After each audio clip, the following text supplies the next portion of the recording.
Nous sommes le 3 juillet 1976. Dans son quartier, Joachim Kroll est bien connu, et apprécié des habitants, qui le surnomment Oncle Joachim. Dans son immeuble, les habitants se partagent les toilettes.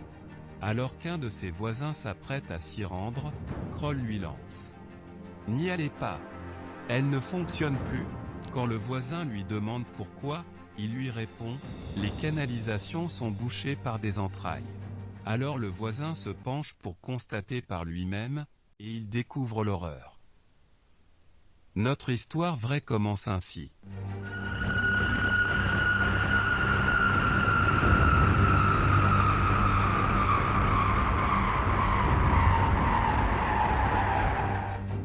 Joachim Kroll naît en 1933 en Allemagne de l'Est, près de la frontière polonaise. Il grandit dans une famille de 8 enfants.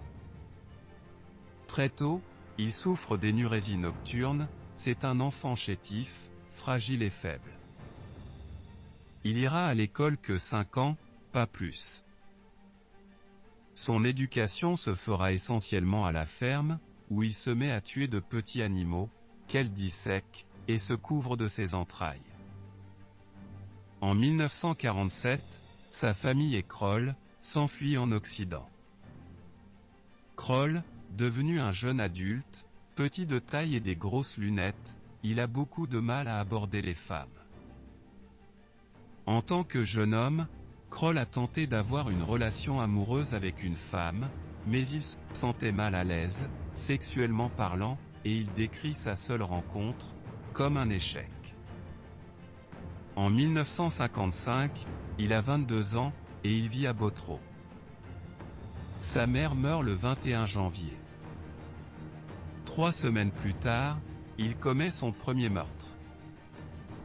La victime, c'est une jeune fille de 19 ans, qui se nomme Ingrid Strell. Il la capture et assassine, puis la viole, et lui ouvre l'abdomen. Cette envie meurtrière est certainement due au décès de sa mère, et au fait qu'il perd contact avec ses frères et sœurs. Kroll affirmera plus tard qu'après son premier meurtre, ses impulsions meurtrières se sont atténuées pendant 4 ans. Cependant, les autorités pensent que Kroll était responsable de plusieurs autres meurtres entre 1955 et 1959.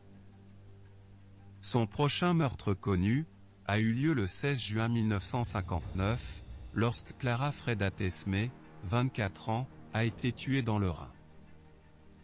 Le meurtre de Tesmé était identique à celui d'Irgar Strell. Mais cette fois, Kroll commence à s'engager dans ce qui allait devenir sa marque de cannibalisme. Kroll retire des morceaux de chair de Tesmé, de ses fesses et cuisses, les enveloppe, et les ramener à la maison pour les cuisiner. Un habitant du Rhin, nommé Henry Schott, est arrêté pour le meurtre de Tesmé.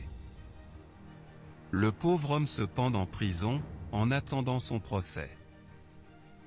Kroll a principalement assassiné des femmes et des filles, mais il n'a jamais respecté de tranche d'âge. Il pouvait tuer des jeunes femmes, des petites filles et même des hommes, comme fut le cas de Hermann Schmitz, en 1965. Cette nuit-là, Kroll se rend à Gros-Ambon où il aperçoit Schmitz et sa fiancée, Marion Vine, qui sont en train de faire l'amour sur le siège d'une voiture. Kroll attire Schmitz hors de la voiture, en agitant les bras, comme pour demander de l'aide. Ensuite, il le poignarde à plusieurs reprises, prévoyant de tuer et de violer Vine ensuite. Mais, Vine saute sur le siège du conducteur, et dirige la voiture directement sur Kroll, qui esquive le véhicule et s'enfuit. Malheureusement, la description de Vine sur le tueur n'a révélé aucune piste. À la même époque, plusieurs autres tueurs opèrent dans la région, ce qui va expliquer pourquoi Kroll ne sera pas inquiété. D'ailleurs, il va bénéficier d'une série de chances incroyables, l'accompagnant tout au long de ses méfaits. Ce tueur en série, en plus cannibale, a affirmé qu'il mangeait des parties de ses victimes, pour économiser de l'argent, car la viande était chère. Il a échappé à la capture pendant 2 décennies, et au fil des ans, 6 autres hommes ont été arrêtés pour des crimes qu'il a commis. En plus de violer les victimes, après leur mort, Kroll se serait également masturbé sur leur corps. Enfin, lorsqu'il rentrait chez lui après une mise à mort, il se faisait plaisir à nouveau avec une poupée sexuelle en caoutchouc. Mais l'horrible tuerie de Joachim Kroll a finalement pris fin, après avoir obstrué les toilettes communes, avec les entrailles d'une victime, ce qui a conduit à sa capture. La victime se nomme Marion Kettner. Le 3 juillet 1976, Joachim Kroll enlève une petite fille de 4 ans, Marion Kettner, près de chez lui. Un peu plus tard, un voisin demande à Kroll s'il sait ce qui bloque les canalisations des toilettes communes de l'immeuble. Il répond tout simplement, des entrailles. Le voisin rit, puis il regarde dans les toilettes, et il voit des restes humains. Immédiatement, le voisin contacte la police. Une fois à l'intérieur de l'appartement de Kroll, la police trouve le corps démembré de Marion Kettner.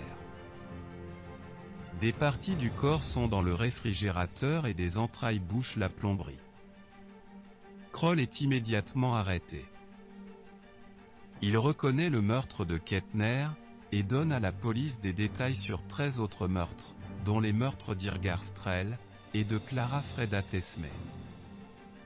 Il avoue également les pulsions cannibales.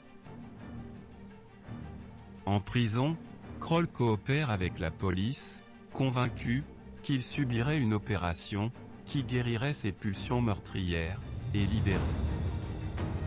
Après plusieurs années d'incarcération, il est inculpé de 8 meurtres, et d'une tentative de meurtre lors d'un procès qui a duré 151 jours. Finalement, au lieu de recevoir la cure qu'il souhaitait, Kroll fut condamné à la prison à vie en avril 1982. Il meurt en prison en 1991 d'une crise cardiaque à 58 ans. Bien qu'il ne soit pas aussi connu que Ted Bundy ou Jeffrey Dahmer, les crimes de Joachim Kroll sont tout aussi dérangeants. Connu sous le nom de Ruhr Cannibal, Ruhr Hunter ou Duisburg-Humanitaire, la tuerie macabre de Kroll a coûté la vie à 14 victimes connues, et les autorités pensent qu'il en a tué encore plus. Joachim Kroll, le cannibale de la Ruhr, a terrorisé l'Allemagne de l'Ouest pendant plus de 20 ans, mangeant la chair de ses victimes, parce que la viande était chère.